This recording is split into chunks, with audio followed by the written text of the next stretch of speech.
आत्मा रूपी दीपक जलाना है और वही परम प्रकाश से स्थित होना है। उस परम प्रकाश में स्थित होके वो जो शक्ति है, वो शक्ति कैसे फैलेगी? जब आपका राइट कनेक्शन होगा। तो विधि सही यही है, सबके पास अधूरी विधि है। सब उस हृदय में एक सुनहरी ज्योति तो देख लेते हैं, लेकिन उस सुनहरी ज्योति जो आत्मा में शक्ति है, आत्मिक शक्ति जो उस परमात्मा का एक अंश है, उसको वो भूल जाते हैं। जब आप एक राइट कनेक्शन स्थापित करोगे, जब आत्मा परमात्मा से, अपने क्रिएटर से जुड़ेगी, और फिर जब वो उस परम प्रकाश को लेगी, तब वो परम प्रकाश उसका एक सुरक्षा कवच बनेगा। वो एक किले की एक मजबूत दीवार की तरह ढाल होगी आपकी।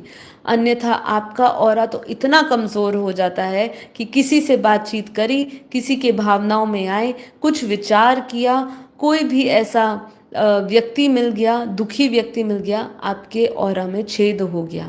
ठीक है। तो लेकिन अगर वही कवच परमात्मा की शक्ति से, जब परमात्मा का परम प्रकाश जो है, उस ब्रह्म जो पर ब्रह्म पर जो परमात्मा है, जो निर्गुण निराकार है, जब आप उसकी प्रकाश लेते हो, जब आप उसके प्रतिबिंब में रहते हो, उसकी छाया में रहते हो, तो आपका जो लाइट है, जो परम प्रकाश है, वो उसका ऑरा, उस दिव्य ऑरा को कोई छू नहीं सकता है। यही है कि जब आप चाहते हो कि मेरे ऊर्जा में कोई नहीं आए, मेरे ऑरा को कोई छू ना सके, कोई आत्मा उसको नकारात्मकता से ना भर सके, कोई भी सूक्ष्म जीव आत्मा उसमें अपना अड़ंगा ना डाल सके, तो यही है उपाय, और कोई उपाय नहीं है।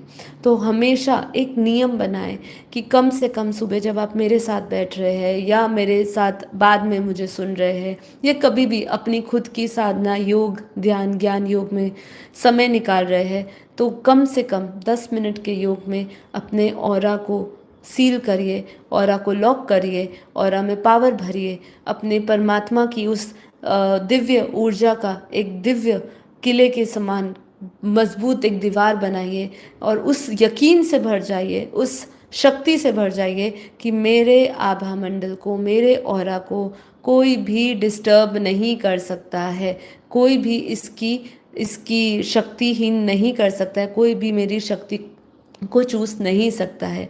ये आपको करना होगा। इसलिए ऊर्जा में स्थिर रहना होगा, नकारात्मकता से बचे रहना होगा, और योग की शक्ति को बढ़ाना होगा। मौन साधना भी कई लोग करते हैं, पर मौन भी याद रहे कि ये केवल आपकी वाणी का मौन नहीं होना चाहिए, मन का मौन होना चाहिए। इसलिए हमारे में ज्ञान का पॉइंट आता है, मन का मौन नई रंगत लाएगा।